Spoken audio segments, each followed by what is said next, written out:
أعوذ بالله من الشيطان الرجيم. بسم الله الرحمن الرحيم. الحمد لله رب العالمين، والصلاة والسلام على أشرف الأنبياء والمرسلين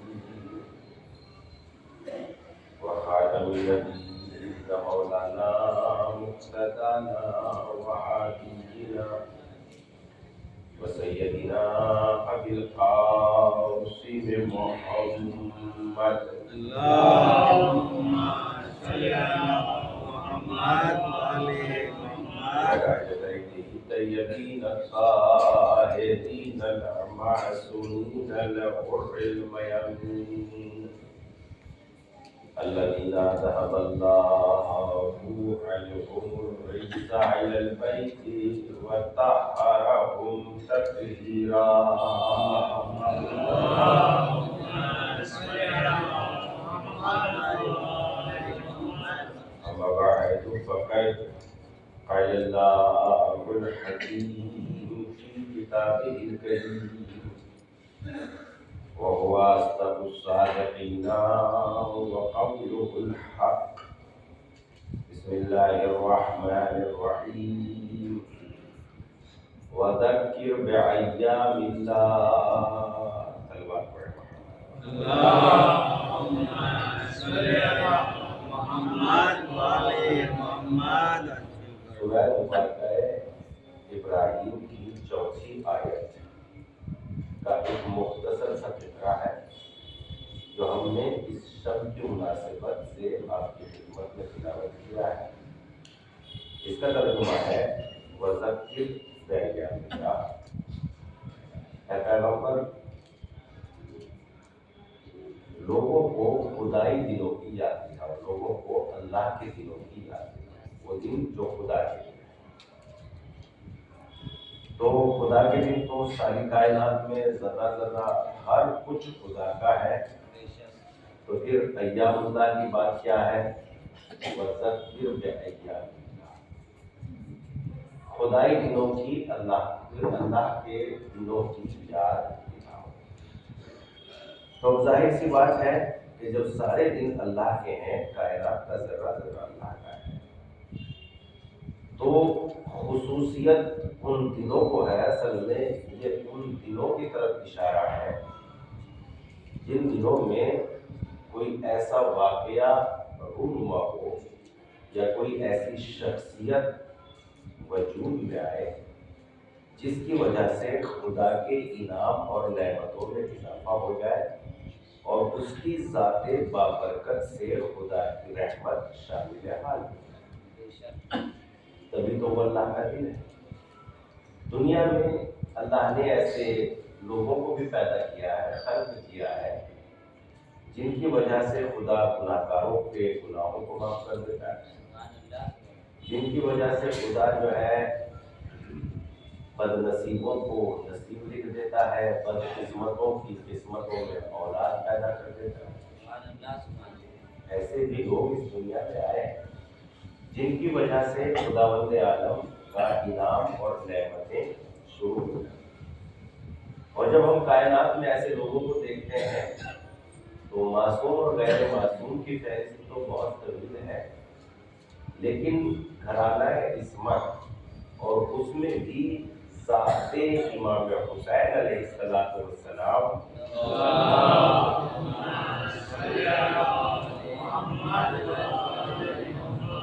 چونکہ ان کی وجہ سے سلسلہ نعمت ہی جاری و ساری رہنے والا نہیں، بلکہ جو نعمتیں آ گئی ہیں وہ نعمتیں باقی بھی انہی کی وجہ سے رہیں گی اور جاری و ساری بھی انہی کی وجہ سے رہیں گی. جیسے ولایت کے اعلان کے بعد اللہ کی طرف سے حکم ہوتا ہے کہ ہم نے آج تمہارے دین کو کامل کر دیا اور نعمتوں کو مکمل کر دیا، نعمتیں تمام کر دی. نعمتیں تمام ہو گئی ہے، دین کامل ہو گیا ہے. دین کے کمال کا کامل ہونے کا اعلان ہوا ہے، لیکن حسین کی ذات وہ بابرکت ذات ہے جن کی وجہ سے دین کے محفوظ اور باقی رہنے کا اعلان ہوا ہے، جن کی وجہ سے دین باقی رہے گا، جن کی وجہ سے دین بچے گا۔ اور یہ دلیل ہے اس بات کی طرف کہ امام حسین علیہ السلام کی ولادت باسعادت کرم کی منزل تو ہے ہی ہے کہ امام حسین جب دنیا میں آئے ہیں تو اپنے ساتھ فقط نعمت الہی بلکہ گناہگاروں کی معافی کا ذریعہ جو عطاب میں تھے، اور یہ امام حسین کی ولادت کے بعد فوراً دیکھا گیا کہ اگر فقط بات زمین والوں کے لیے ہوتی تو امام حسین ذریعہ نجات زمین والوں کے لیے بنتے ہیں، مگر جب فردوس کو بالوں پر عطا ہو گئے ان کے وسیلے میں تو پتہ چلا آنے والی شخصیت کی حکومت زمین سے تعلق نہیں رکھتی بلکہ یہ آسمانوں پہ بھی حکومت رکھتے ہیں اور زمینوں پہ بھی حکومت رکھتے ہیں، یعنی ساری کائنات کے لیے امام حسین بابرکت، ساری کائنات کے لیے امام حسین بابرکت۔ اور اس لیے امام حسین علیہ السلام کی شخصیت اور ذات ہمیشہ کے لیے بابرکت رہی۔ یہ پہلے ہی دن جب دنیا میں قدم رکھا، پہلے ہی دن سلسلہ کرم شروع ہو گیا، اور زمین والوں کو نہیں آسمان والوں کو نجات دلائی۔ اور فقط وہ شخصیت ہم آپ کو اپنی گفتگو میں یاد دلائیں گے، دنیا کے سارے کریم وہ ہیں کہ جب وہ دنیا میں ہوتے ہیں تو کرم زندہ رہتا ہے، کرم باقی رہتا ہے، مگر تنہا حسین وہ کریم ابن علی ہے کہ جن کے کرم کا سلسلہ شہادتوں کے بعد بھی جاری و ساری رہتا ہے۔ حسین کے کرم کا کیا؟ کرم کی ابتدا اس طریقے سے ہوتی ہے کہ پہلے تو ہم کرم کو روایات کی روشنی میں جان لیں کہ کرم کس کو کہتے ہیں اور کریم کون ہوتا ہے۔ کریم کون ہوتا ہے پہلے تو ہم اس کو جان لیں۔ کرم کے سلسلے میں ارشاد ہوتا ہے الکرم العطاء قبل السؤال، کریم اس کو کہتے ہیں جو مانگنے سے پہلے عطا کر دے، جو سوال کا محتاج نہ ہو اس کو کریم کہتے ہیں، جو کرم سوال کا محتاج نہ ہو۔ اسی لیے خداوند عالم نے قرآن مجید میں اپنے آپ کو کریم تو کہا ہے مگر کہیں بھی سخی نہیں کہا، جبکہ سخاوت بھی کرم کی ہی ایک شاخ ہوتی ہے، مگر خدا نے اپنے آپ کو کریم کہا ہے، سخی نہیں کہا۔ کیوں؟ اس لیے کہ سخاوت بہرحال سوال کی محتاج ہوتی ہے، مانگے گا تو دیا جائے گا، مگر کرم اس کو کہتے ہیں جو سوال کی محتاج نہیں ہوتی۔ اس لیے خدا نے اپنا تعارف لفظ کریم سے کرایا ہے، لفظ سخی سے نہیں کرایا۔ وہ تو اس وقت سے دے رہا ہے جب مانگنے والا مانگنے کے معنی نہیں جانتا تھا، مگر دینے والا اپنی مصلحتوں سے دے رہا تھا، ضرورت کو بھی جانتا تھا اور جو ہے عطا کو بھی جانتا تھا، لہذا اس نے اس وقت سے کرم کیا جب انسان شکم مادر میں تھا۔ تو اس اعتبار سے کریم کس کو کہتے ہیں؟ جو سوال کا محتاج نہ ہو، بغیر مانگے جو عطا کر دیتا ہے اسے کریم کہتے ہیں۔ اور اہل بیت علیہ السلام کے ایسے بہت سارے واقعات ہیں کہ انہوں نے جو ہے سوال سے پہلے، مصیبت سے پہلے کرم کر دیا اور مشکلوں کو نجات دے دی، عطا کر دی، نجات عطا کر دی۔ جیسا کہ وہ واقعہ یاد دلاؤں کہ جب جناب علی بن یقین نے ایک قیمتی حلہ بھیجا امام کاظم علیہ السلام کی خدمت میں، امام نے واپس کر دیا، اسے سنبھال کے رکھو تمہارے کام آئے گا۔ اور اس کے بعد بادشاہ سے شکایت ہوگی کہ آپ نے جو حلہ دیا تھا علی بن یقین کو وہ انہوں نے اپنے مولا کی خدمت میں بھیج دیا، لہذا علی بن یقین کو بلا لیا گیا۔ وہ قیمتی لباس کہاں ہے جو ہم نے تمہیں دیا تھا؟ کہ مولا فلاں صندوق میں، وہ بادشاہ فلاں صندوق میں رکھا ہے، کہا ذرا لے کے تو آؤ۔ اب جو لے کے آئے دیکھا کہ وہ علی بن یقین کے پاس ہے، تو اب علی بن یقین سمجھ گئے دنیا جنہیں مولا مانتی ہے وہ ایسے ہوں گے جو مصیبت کے بعد مشکل کشا بن جائے، مگر میرا مولا مشکل کشا پہلے مشکل کشا ہے، مصیبتیں بعد میں آتی ہیں، مشکل کشا پہلے ہے۔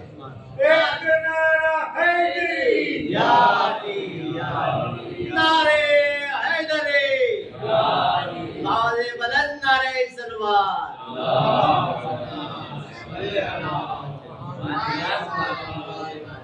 تو یہ گھرانہ ہے اہل بیت جس میں آج بڑی خوشیوں کا دن ہے، بڑی محبتوں کا دن ہے، بڑی مبارک شب ہے۔ خدا اس شب کی برکتوں میں اپنے گناہگار بندوں کے گناہوں کو معاف کر دیتا ہے. چونکہ خدا کی بارگاہ میں چونکہ آج قدرت جھوم رہی ہے, آج رحمت کی برسات ہو رہی ہے. کہتے ہیں روایات میں ہے کہ جب بارش برس رہی ہو تو دعا کرو, تمہاری دعائیں قبول ہو جائے گی, اس لیے کہ بارش بلا رحمت کے بارش نہیں برستی. جب بارش کی وجہ سے جب ہو رہی ہو تو دعا قبول ہو جاتی ہے. تو جن کی وجہ سے بارش برس رہی ہو, جب وہ ولادت پا جائے تو گناہوں کی بخشش کیسے نہیں ہوگی. لہذا آج کی شب گناہوں کی بخشش کا شب, آج کی شب گناہوں کی بخشش کی شب ہے. کیسے گناہوں کی بخشش کی شب؟ ایسا نہیں کہ آج نئے گناہ کر دیے جائیں تو معاف ہو جائیں گے. یہ تصور باطل ہے, غلط ہے. کوئی بھی دن اسلام میں ایسا نہیں ہے جو یہ حکم دیتا ہو کہ آج جو گناہ کرو گے ہم اسے معاف کر دیں گے.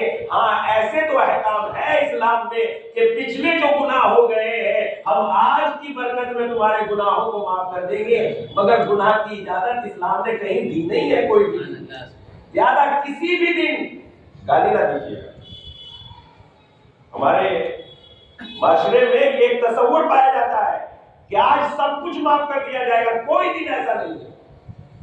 پوری ذمہ داری کے ساتھ کہہ رہا ہوں, مولوی صاحب کی موجودگی میں کہہ رہا ہوں, پوری ذمہ داری ہے. کوئی دن ایسا نہیں ہے جس دن ہمیں گناہوں کی معافی کا کہ آج جو گناہ کیا جائے گا وہ معاف کر دیا جائے گا. کوئی دن ایسا نہیں ہے.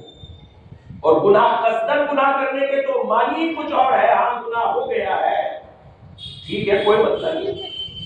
خواہشات نے انسان کو دبا لیا ہے, لیکن انسان متوجہ ہو گیا ہے اپنی طرف.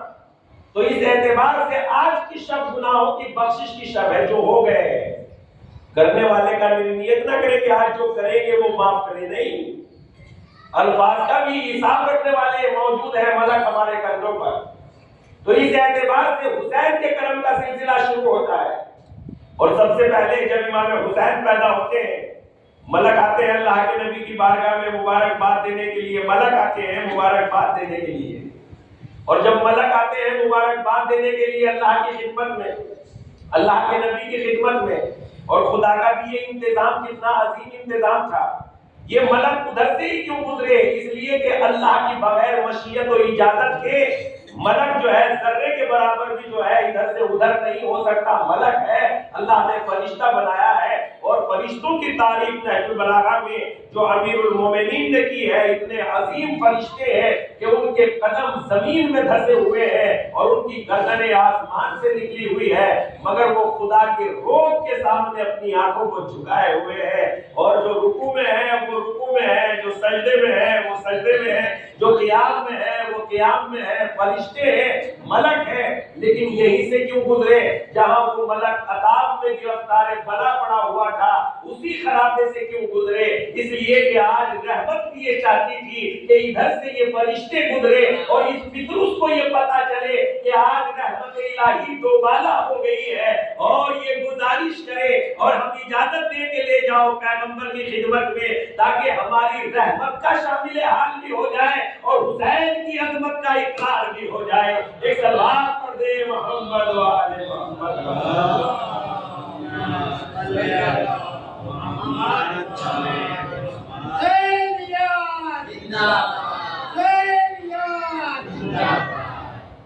حسین کی عظمت کا بھی اندازہ ہو جائے, اظہار ہو جائے, اور واقعی عظمت امام حسین کا اظہار ہوگا. جب میں نتیجے پہ بات پہنچاؤں گا تب آپ کو اندازہ ہوگا اس واقعے میں کتنی برکتیں چھپی ہوئی ہے. امام حسین علیہ السلام آئے ہیں دنیا میں اور پیغمبر اسلام کی خدمت میں ہیں, اور پیغمبر اسلام کو مبارکباد دے رہے ہیں. مبارکباد دیتے دیتے پیغمبر نے کہا یہ کون ہے؟ کہا یہ ایک فرشتہ ہے جو عطاب میں آ گیا ہے, اس کے بالوں پر چل گئے. آپ سے چاہتے ہیں کہ آپ دعا فرما دیں تاکہ اس کو بالوں پر مل جائے. پیغمبر نے کہا آئے ہو امام حسین کی وجہ سے اور دعا کا تقاضا مجھ سے ہے, لہذا جس کی وجہ سے آئے ہو اسی کے گہوارے سے مس کر دو, خدا انہیں بالوں پر دے دے گا. اے پیغمبر ابھی تو حسین موجود ہے دنیا میں, نازنین بدن موجود ہے, آپ بدن سے مس کرائیے, گہوارے سے مس نہ کرائیے. پیغمبر کہیں گے کہ آج کے لیے لوگوں کے لیے لیے عبرت نہیں، بلکہ میں قیامت تک کے لوگوں کو عبرت دینا چاہتا ہوں کہ جس چیز سے حسین کا بدن مس ہو جاتا ہے وہ چیز بھی شفا کے لائق بن جاتی ہے۔ آج گہوارے سے مس ہو جاؤ تاکہ کل زائرین جانے والے کربلا میں حسین کے روزے سے مس ہو کے اپنے آپ کو شفا حاصل کر لیں۔ ایک صلوات پڑھ دے محمد والے محمد۔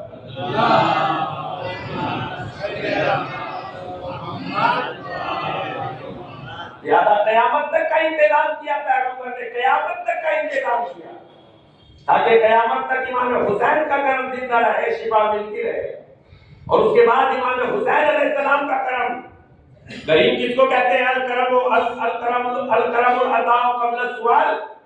کریم تو ہوتا ہی وہ ہے جو سوال سے پہلے عطا کر دے، کریم تو ہوتا ہی وہ ہے جو سوال سے پہلے عطا کر دے۔ یہ تو ایک روایت ہے۔ دوسری روایت کی روشنی میں کرم کس کو کہتے ہیں؟ پھر ارشاد ہوتا ہے ایثار الارض علی المال، کریم وہ ہوتا ہے جب عزت اور مال میں ٹکراؤ پیدا ہو جاتا ہے تو وہ مال کو قربان کر دیتا ہے اور عزت کو بچا لیتا ہے، وہ عہدوں کو قربان کر دیتا ہے اور عزت کو بچا لیتا ہے، اس کی نگاہ میں آبرو بڑی ہوتی ہے۔ تو جب ہم اس اعتبار سے دیکھتے ہیں تو ہم نے سوائے امام حسین کو کسی کو ایسا نہ پایا، اس لیے کہ اگر ہمارے ہاتھ میں بھی ابھی ایک پرچہ آ جائے کہ حضور آپ نوکری سے برخاست کر دیے جاتے ہیں تو لاکھ تقریریں کر رہے ہیں، لاکھ توکل پہ پڑھ رہے ہیں، مگر پورے کا پورا دماغ خراب ہو جائے گا کہ ہمیں کیا ہوگا، بچوں کا کیا ہوگا، میرا کیا ہوگا، فیملی کا کیا ہوگا۔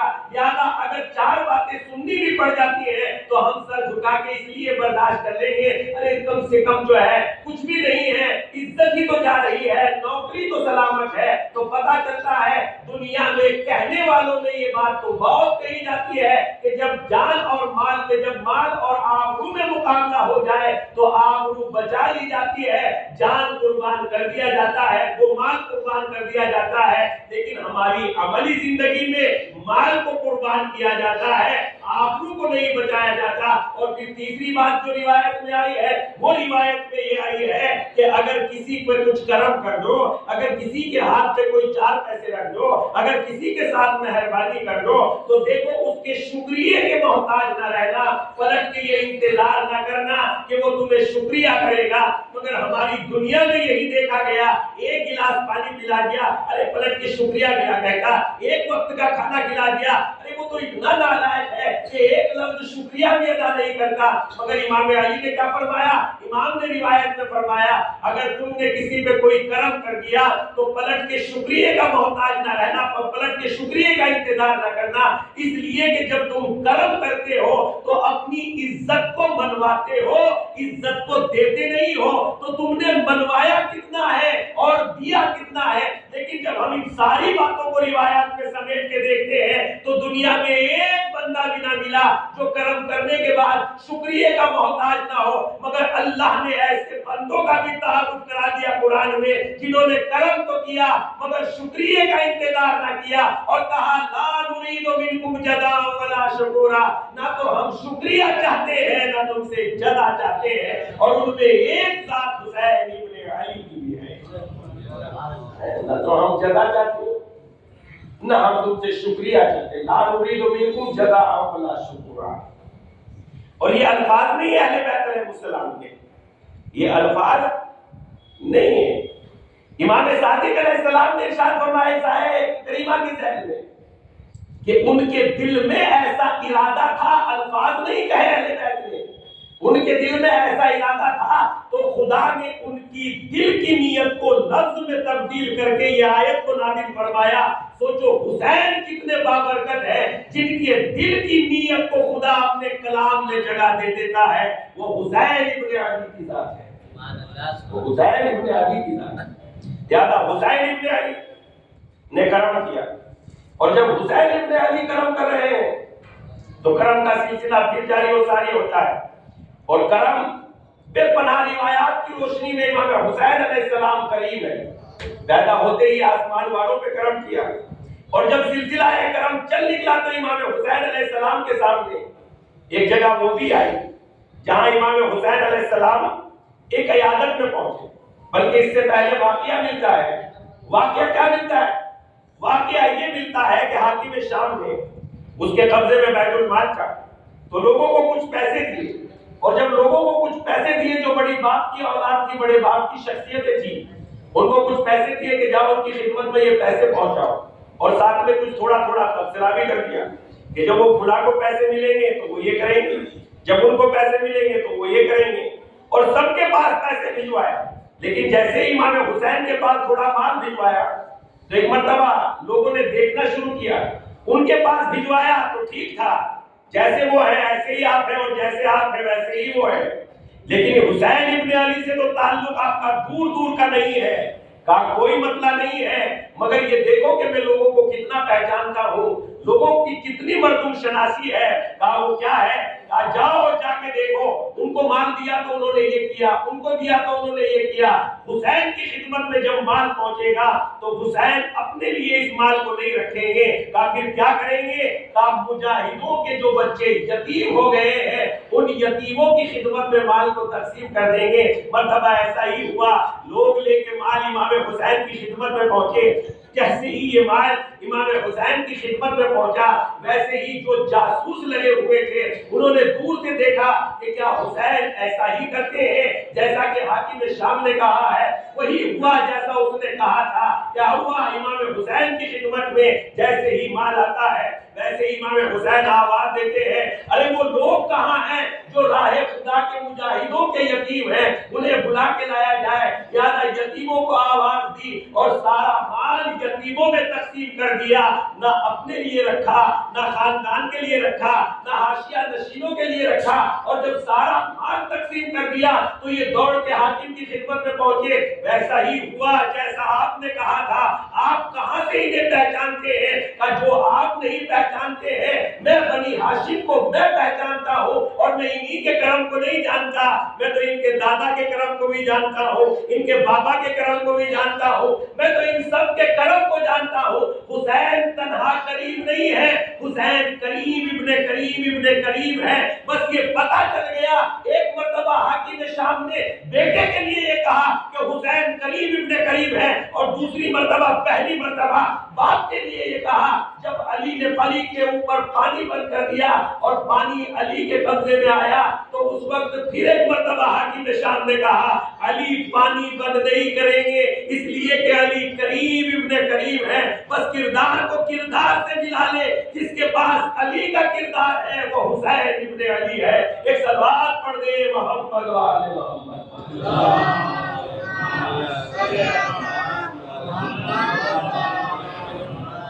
جس کے پاس حسین ابن علی، جس کے پاس علی کا کردار ہے، حسین کی عظمتوں کا کیا کہنا، اللہ اکبر، ان کے کرم کا کیا کہنا۔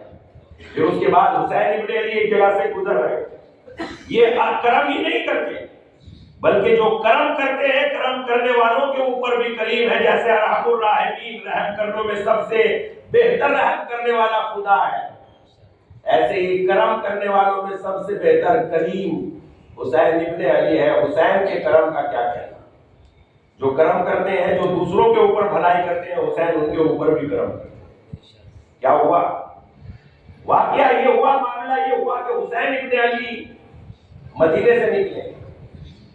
جب حسین ابن علی مدینے سے نکلتے تھے تو لوگوں کی بھیڑ دیکھنے کی، زیارت کرنے کی بھیڑ امڑ پڑتی تھی، اور حسین ابن علی یقیناً یوسف اپنے 1000 حسن سے قربان حسین ابن علی کے قدموں پر، 1000 جانوں سے قربان یوسف کا حسین، حسین ہے، یوسف ہے۔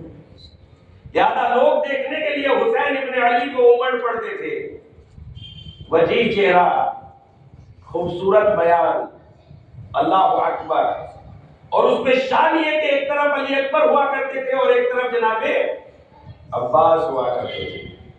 جب امام حسین علیہ السلام، آپ دیکھو تو صحیح، قمر بنی ہاشم، حضرت عباس کی شان اور امام حسین کی شان یہ ہوتی تھی۔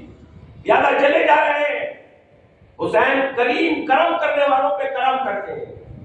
اس کے بعد کیا ہوا، اس کے بعد یہ ہوا کہ حسین ابن علی جا رہے ہیں مدینے میں، کیا دیکھتے ہیں، دیکھیے میں آپ کی خدمت میں پھر عرض کر دوں، نعمتیں اللہ کی جانب سے نیتوں کے مطابق ہوتی ہیں، نعمتیں اللہ کی جانب سے نیتوں کے مطابق ہوتی ہیں۔ جتنی پاکیزہ نیت ہوتی چلی جائے گی اتنی ہی بڑی نعمتیں ملتی چلی جائے گی. جتنی پاکیزہ نیت ہوتی چلی جائے گی، جتنا بڑا انسان ہوتا چلا جائے گا، جتنی اس کے اندر نظر انداز کرنے کی قوت پیدا ہوتی چلی جائے گی، جتنی اس کے اندر قوت برداشت ہوتی چلی جائے گی، اللہ کی نعمت اتنی ہی بڑی بڑی نعمتیں ملے گی جتنی اس کے اندر قوت برداشت پیدا ہو جائے گی. لیکن ایک آدمی جو ہے قوت برداشت تو نہیں ہے، کسی نے ہمیں برا کہا، آپ نے فوراً اسے برا کہہ دیا، تو ہم نے تو اپنا بدلہ خود ہی لے لیا، خدا کے اوپر کیا چھوڑا. ہم نے کسی کے ساتھ مہربانی کر دی اور فوراً اس سے شکریہ کے طلبگار ہو گئے، تو جزا تو ہم نے خود ہی لے لی، تو خدا کے لیے کیا چھوڑا. لہذا جتنی بہترین نیت ہوگی اللہ کی جانب سے نعمت و انعام اتنا ہی عالیشان ہوگا، اتنا ہی بہترین ہوگا. جتنا انسان اچھا، نیت ہی انسان کو بہت عظیم بناتی ہے، فکر ہی انسان کو بہت اونچا بناتی ہے. کل جو نتیجے کے سلسلے میں بات پڑھی کہ اگر انسان نتیجے پہ پہنچ جائے تو اس سے بہتر کوئی انسان نہیں ہے. تو فکر انسان کو نتیجے تک پہنچاتی ہے، نتیجے تک فکر پہنچاتی ہے. تو جس کے اندر جیسی فکر و شعور ہوتا چلا جائے گا ویسا ہی اللہ کی جانب سے انعام ملتا چلا جائے گا. کہتے ہیں کہ امام حسین نکلے، دور دور گھر ہوا کرتے تھے اور تھوڑے دن پہلے بھی کھلی جگہ ہوا کرتی تھی، آنگن میں ہی کھیلنے کی جگہ بھی ہوا کرتی تھی، پیڑ پودے بھی ہوا کرتے تھے. دور دیکھا امام حسین علیہ السلام نے، کیا دیکھا؟ ایک غلام ہے، غلام. اور یہ غلام جو ہے جسے بیچاری کو ایک روٹی روز ملتی تھی، دن بھر میں ایک روٹی اس کو دیکھا کہ یہ غلام جو ہے اس کے سامنے ایک کتا بیٹھا ہوا ہے، جانور بیٹھا ہوا ہے، کتا. اب یہ کیا کر رہا ہے؟ اس کے مالک نے جو اسے ایک روٹی دی ہے وہ ایک لقمہ کھاتا جاتا ہے اور ایک لقمہ اس روٹی میں سے کتے کو ڈال دیتا ہے، پھر کھاتا ہے، پھر ڈال دیتا ہے. امام حسین علیہ السلام نے اس کو دیکھ لیا اور یہ انتظار نہیں کیا کہ یہ ہمارے پاس آئے گا، بلکہ امام حسین علیہ السلام خود اس کے پاس گئے. بس اگر یہ چاہتے ہیں کہ امام حسین علیہ السلام ہمارے پاس آئے تو دوسروں پہ احسان جتا کے نہیں بلکہ دوسروں پہ کرم کر کے انتظار کرو کہ حسین خود ہمارے پاس آئیں گے انشاءاللہ. اور ہوتا بھی ایسا ہی ہے. وہ تو چاہتے ہیں کہ ہم ان کے پاس جائیں، چونکہ واقعہ یہ آپ کی اس بات کے مطابق ہو گیا جیسا کہ تاریخ میں ملتا ہے کہ ایک آدمی دل سے یہ تمنا کرتا تھا کہ امام کی زیارت نصیب ہو جائے، امام کی ملاقات نصیب ہو جائے، بڑی بھاگ دوڑ کرتا ہے. ایک روز اس سے کسی نے آگے کہا کہ اگر چاہتے ہو تمہارے زمانے کے امام کی ملاقات ہو جائے تو فلاں دکان میں جو ایک چھوٹی سی دکان ہے بازار میں، جاؤ وہاں تمہاری ملاقات ہو جائے گی. یہ چلا گیا، جا کے دیکھا وہاں ایک دکاندار بیٹھا ہے، ایک آدمی اور بیٹھا ہے. یہ انتظار میں کہ اب آئیں گے، اب آئیں گے، تب آئیں گے. کیا دیکھتے ہیں؟ ایک بوڑھی عورت آئی ہاتھ میں تالا لیے ہوئے اور اس سے کہا کہ یہ میں بیچنا چاہتی ہوں، اس کی قیمت کیا مل جائے گی؟ کہ اس کی قیمت 2 درہم ہے، 2 درہم. وہ ہنسنے لگی، کہا مارکیٹ میں کوئی 50 پیسہ نہیں دے رہا، آدھا درہم نہیں دے رہا، کیوں مذاق کر رہے ہیں؟ کہا نہیں، قیمت اس کی 2 درہم ہے، اگر 2 درہم لینے ہیں تو دے جاؤ، اور اگر نہیں 2 درہم چاہیے تو اپنی چیز واپس لے جاؤ، مجھے اس کی ضرورت نہیں ہے. مرتبہ اس نے 2 درہم لیے اور اس بزرگ خاتون جو ہے مثلا مسرور ہوتی ہوئی چلی گئی. اور جب مسرور ہوتی ہوئی چلی گئی وہ جو برابر میں بیٹھے ہوئے تھے دکاندار کے پاس، اس کی طرف خطاب کر کے کہا ایسے بنو تمہیں ڈھونڈنے کی ضرورت نہیں ہے، ہم تمہارے پاس چلے آئیں گے. ایک صلوات پڑھ دے محمد و آل محمد.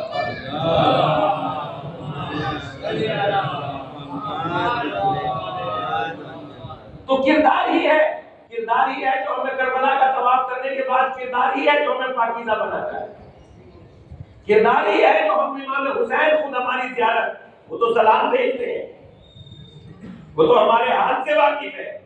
کردار ہی ہمیں ان سے نزدیک کر سکتا ہے، کردار ہی ہمیں ان سے قریب کر سکتا ہے، بس. اور کوئی چیز ایسی نہیں ہمارے پاس جو ہمیں ان سے قریب کرے. اب یہ کرم کر رہا تھا، اس کے وہ سامنے روٹی ڈال رہا ہے. امام حسین خود اس کے پاس گئے اور دیکھیے جس کی نیت بڑھیا ہوتی ہے اس کا کلام بھی بڑھیا ہوتا ہے. جس کے اندر پاکیزگی ہوتی ہے اس کی بات بھی پاکیزہ ہوتی ہے. یہ بات بھی میری نہیں ہے. تو امام نے فرمایا کیا الانسان مخبون تحت لسانہ، انسان اپنی زبان کے پیچھے چھپا ہوا ہے. توڑے کو کلام کرو تاکہ پہچانے جاؤ. جب آدمی بولتا ہے تو سمجھ میں آ جاتا ہے کہ عالم کا کلام ہے کہ جاہل کا کلام ہے. لہذا انسان کے اندر جیسی نیت ہے ایسا اس کا کلام پاکیزہ ہوتا چلا جاتا ہے. جیسی سوچ ہے ویسا ہی اس کا کلام پاکیزہ ہوتا چلا جاتا ہے. اب امام حسین علیہ السلام نے اس سے پوچھا کیا کر رہے ہو؟ تو چونکہ نیت بہت بڑی تھی دل میں، دل بہت بڑا پاکیزہ تھا. ایک مرتبہ جملہ کہتا ہے، کتنی بڑی بات کہتا ہے. دیکھنے میں کیا ہے؟ غلام ہے. دیکھنے میں کیا ہے؟ فقیر ہے. دیکھنے میں کیا ہے؟ کمزور ہے. دیکھنے میں کیا ہے؟ بے دولت ہے. دیکھنے میں کیا ہے؟ پھٹے ہوئے لباس ہے. اسی لیے مجھے نہج البلاغہ کا وہ جملہ یاد آتا ہے، جو لوگوں کی نگاہ میں حقیر ہوتا ہے وہ خدا کی نگاہ میں عظیم ہوتا ہے. نہج البلاغہ کا یہ فکر ہے، جو لوگوں کی نگاہ میں حقیر ہوتا ہے، کیونکہ صاحب کردار کو لوگ، تو جو لوگوں کی نگاہ میں حقیر ہوتا ہے خدا کی نگاہ میں وہ عظیم. اب اس کی سوچ بڑی پاکیزہ تھی، اس کی بات بڑی پاکیزہ تھی. اس نے کیا کہا؟ امام حسین علیہ السلام نے اس سے کیا پوچھا؟ کیا کر رہے ہو؟ جواب کیا دینا چاہیے تھا؟ جانور ہے کھانا کھلا رہا ہوں، بھوکا ہے روٹی ڈال رہا ہوں. مگر اس نے یہ جواب نہیں دیا کہ جانور ہے غذا دے رہا ہوں، بھوکا ہے اس کا پیٹ بھر رہا ہوں. نہیں، اس نے کیا جواب دیا؟ اس نے کہا مخلوق خدا کو خوش کر رہا ہوں. مخلوق خدا کو خوش کر رہا ہوں. کس لیے؟ تاکہ اس کا خالق راضی ہو جائے. مخلوق خدا کو خوش کر رہا ہوں تاکہ اس کا خالق خوش ہو جائے. اور خدا کی قسم روایات ہمارے پاس ایسی ہیں کہ اگر انسان غور کر لے تو بڑا خزانہ ہے. روایت میں آیا ہے اپنے بھائی کا احترام کرو، اپنے انسان کا احترام کرو. اگر تم نے کسی انسان کا احترام کیا تو گویا تم نے اپنے خدا کا احترام کیا. اگر انسان کا احترام کیا تو گویا خدا کا احترام کیا. کیا یہ انسان خدا بن گیا؟ نہیں، یہ انسان خدا نہیں بنا. اب پھر مطلب کیا ہے؟ کا مطلب یہ ہے کہ کسی نے بہترین تصویر بنائی. اس مسجد کو دیکھنے کے بعد ہم کہتے ہیں واہ کیا خوبصورت مسجد بنائی ہے.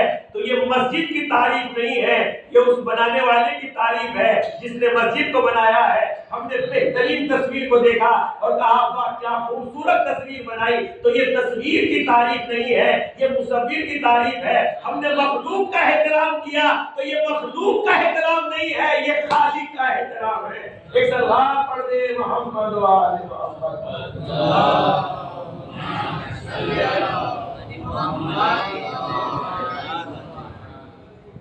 یہ مخلوق کا احترام نہیں ہے، یہ خالق کا احترام ہے. اس لیے کہ خالق نے ہمیں اپنی مشیت سے پیدا کیا ہے. خلق تو یہ کیا ماں منع کا ہم تجھے، اے ابلیس تجھے سجدہ کرنے سے کس چیز نے روک دیا؟ جبکہ میں نے انہیں اپنے دونوں ہاتھوں سے پیدا کیا. جبکہ میں نے انہیں اپنے دونوں ہاتھوں سے پیدا کیا. تو خلق تو میں یہ نہیں کا لفظ استعمال ہوا ہے، یعنی قدرت. اور قدرت ہاتھوں کا مطلب کیا ہے؟ خدا کے کوئی جسم نہیں آ گیا ہے کہ خدا کے ہاتھ ہے، بلکہ ہاتھ ہماری طاقت کے اظہار کا جو ہے ذریعہ ہوتا ہے. ہم میں جتنی طاقت ہوتی ہے وہ ہاتھ کے ذریعے سے ظاہر ہوتی ہے. تو اس لیے خدا نے ہاتھ کا لفظ استعمال کیا. ساری طاقت خدا کی ہی تو ظاہر ہے، بس وہی تو قادر ہے. تو اظہار قدرت کے لیے ہاتھوں کا لفظ استعمال کیا. ان پڑھ لوگ کہہ دیتے ہیں کہ یہ علی کے ہاتھ کے. فضیلتیں تو بہت ہیں. علموں میں متصل ہو جاؤ. مجلس پڑھنے کا تو شوق ہے تو مطالعے کا شوق پیدا کر دو. صلوات پڑھ دو محمد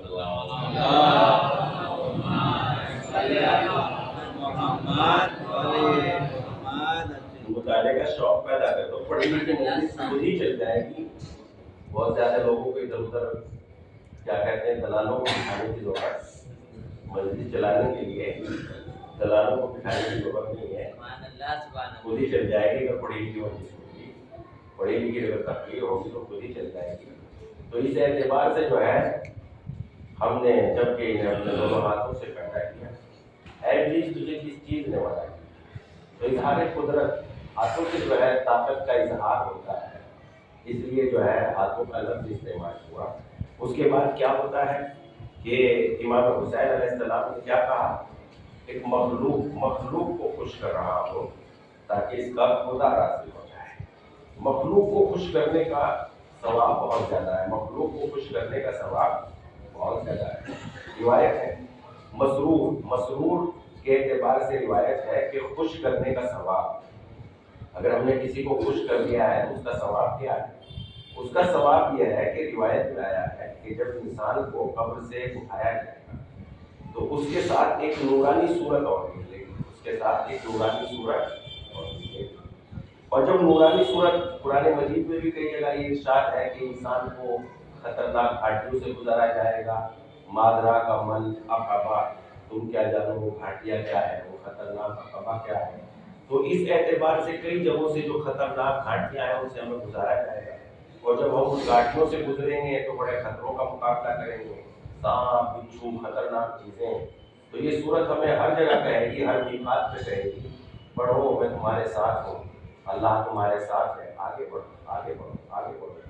ہر موقع پر یہ نورانی صورت انسان کی مدد کرے گی، قبر سے ساتھ نکلے گی، اور جب قبر سے ساتھ نکلے گی مدد کرے گی، یہاں تک کہ بندہ محفوظ اپنے مالک کی بارگاہ میں میدان محشر میں پہنچ جائے گا، اور میدان محشر میں پہنچنے کے بعد اسے بڑی سکون کی سانس ملے گی، اور یہ بڑے سکون کی سانس جب لے گا تو یہ صورت کہے گی کہ خدا حافظ۔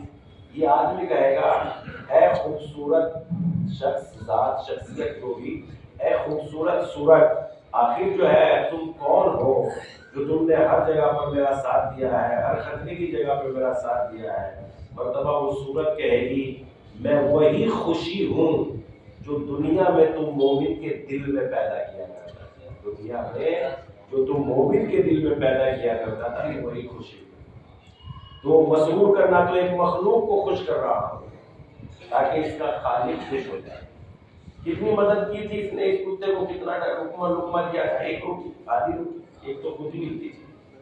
اب اس کے بدلے میں خدا نے اسے کیا دیا، اس کے بدلے میں خدا نے اسے کیا دیا، اس کے بدلے میں اسے خدا نے یہ دیا، بہت توجہ، اس کے بدلے میں خداوند عالم نے اسے یہ دیا کہ امام حسین خود اسے لے کے اس کے ساتھ اس کے مالک کے دروازے پہ پہنچے ہوئے، اس کے دروازے پہ پہنچے، اور دروازے پہ جانے کے بعد یہ وہی تھا، مگر امام حسین علیہ السلام کی عظمت جانتا ہے۔ اس کے دروازے پہ پہنچے تو کیا کہا، اس نے اچانک کھولا تو دیکھا کہ حسین ابن علی، جن کا احترام پیغمبر کیا کرتے تھے، اور پیغمبر ایسا ویسا احترام نہیں کیا کرتے تھے، اللہ اکبر، پیغمبر عظیم پیغمبر اور سب سے عظیم پیغمبر خاتم الانبیاء، وہ ان بچوں کا اتنا احترام کرتے تھے، اتنا احترام کرتے تھے کہ ان کی خوشی کے لیے پیغمبر ناکا بھی بن جایا کرتے تھے، ناکا بن جایا کرتے تھے، اور ناکائی نہیں بن جایا کرتے تھے، بلکہ جب بچوں کو پشت پہ سوار کیے ہوئے تھے تو بچوں نے کہا، سب کے ناکے تو بول رہے ہیں، ہمارا ناکا نہیں بولنا، خدا کی قسم پیغمبر نے اپنے منہ سے ناکے کی آواز نکالی۔ حسن و حسین کی ناز برداری، اللہ اکبر، حسن و حسین کی عظمت، اللہ اکبر، حسین ابن علی کی عظمت، اللہ اکبر۔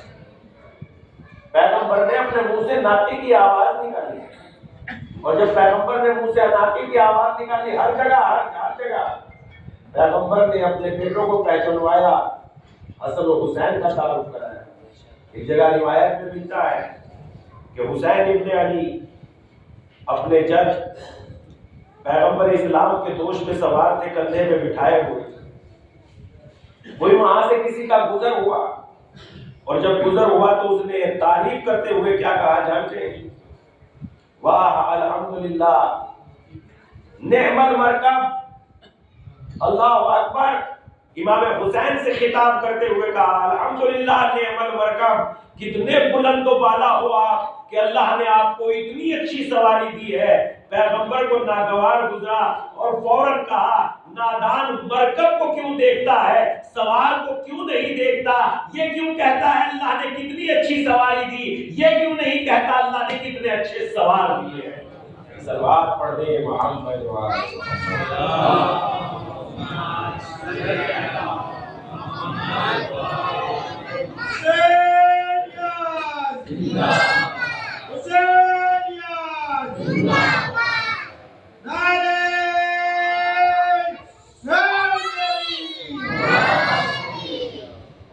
اچھے سوال تھے۔ تو خیر امام حسین اسے لے کے دروازے پہ پہنچے، اور جب دروازے پہ پہنچے تو احترام کا تو قائل تھا، دیکھتے ہی سوال کیا فرزند رسول آپ، اور کہا کہ ہاں حضور کام بتایا ہوتا، مجھے بلا لیا ہوتا، میں خود ہی حاضر ہو گیا ہوتا۔ کام کیا ہے؟ کہا اپنا یہ غلام فروخت کریں گے، بیچیں گے؟ کہا نہیں، ارادہ تو نہیں تھا، لیکن آپ کی بات رد نہیں کی جا سکتی، آپ کی بات رد نہیں کی جا سکتی۔ قیمت طے ہوئی، امام حسین نے قیمت کو ادا کر دیا، اور بڑے بڑوں کے قرضوں کو ادا کیا۔ امام حسین علیہ السلام نے بڑے بڑوں کے قرضوں کو ادا کیا۔ کرم امام حسین، اللہ اکبر۔ تاریخ میں ایک واقعہ اور ملتا ہے ایسا ہی، کہتے ہیں کہ امام حسین علیہ السلام اسامہ ابن زید کے پاس گئے جب وہ مرنے کے نزدیک تھے، عیادت کے لیے گئے، اور یہ اسامہ ابن زید ایک بڑی شخصیت کے مالک تھے، اس لیے کہ ان کی شخصیت یہ تھی کہ پیغمبر نے اپنی زندگی میں انہیں لشکر کا سردار بنایا، جبکہ یہ کوئی سینئر نہیں تھے، یعنی سر رسیدہ نہیں تھے، جوان تھے، اور پیغمبر نے جب اپنی زندگی میں انہیں لشکر کا سردار بنایا تو لوگوں نے اعتراض بھی کیا۔ پیغمبر نے کہا میں تمہیں بھی جانتا ہوں اور اسامہ کو بھی جانتا ہوں، لہٰذا اسامہ کو سردار لشکر، یہ آخری لشکر تھا جو پیغمبر کی زندگی میں جانا تھا، اسامہ کو سردار لشکر قرار دیا۔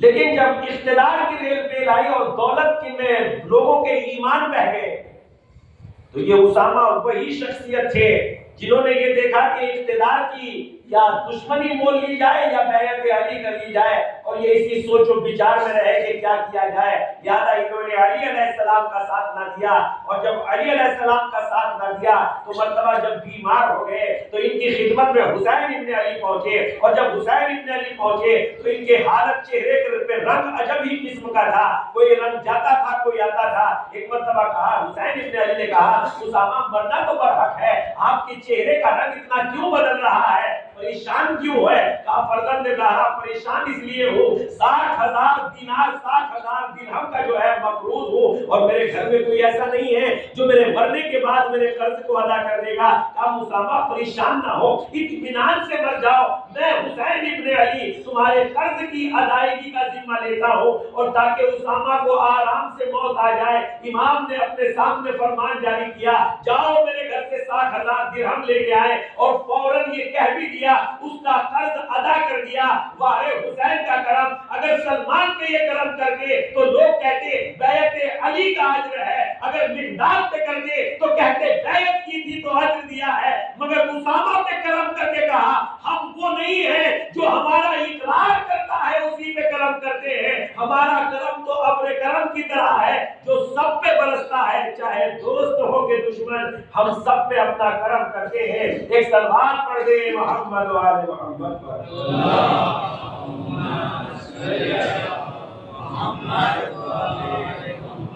تو اس اعتبار سے جو ہے ان کا کرم، دروازہ کھولا، بیچنے کا تو ارادہ نہیں تھا، مگر فروخت چونکہ آپ کی بات رد نہیں کی جا سکتی، جیسے ہی قیمت ادا کر دی ویسے ہی حسین ابن علی نے کہا جاؤ تم راہ خدا میں آزاد ہو، جاؤ تم راہ خدا میں آزاد ہو۔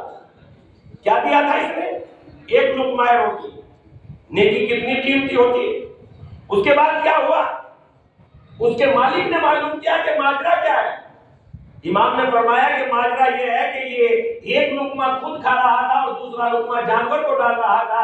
اس کے مالک نے کہا اس کے ہاتھ سے تو ایسی چیزیں بے پناہ ہوتی رہتی ہیں۔ ایک مرتبہ کیا کہتا ہے اس کا مالک، مولا اسے آزادی آپ نے دے دی، میں نے اس باغ کے لیے اسے خریدا تھا، لہذا اس کو وہ باغ میں عطا کر کر دیتا ہوں ایک معمولی سے کرم انسان کو اتنا عظیم بنا دیتا ہے، تو جن کا سلسلہ کرم باپ بھی کریم، ماں بھی کریمہ، بھائی بھی کریم، بیٹا بھی کریم، ان کا سلسلہ کرم کتنا عظیم ہوگا۔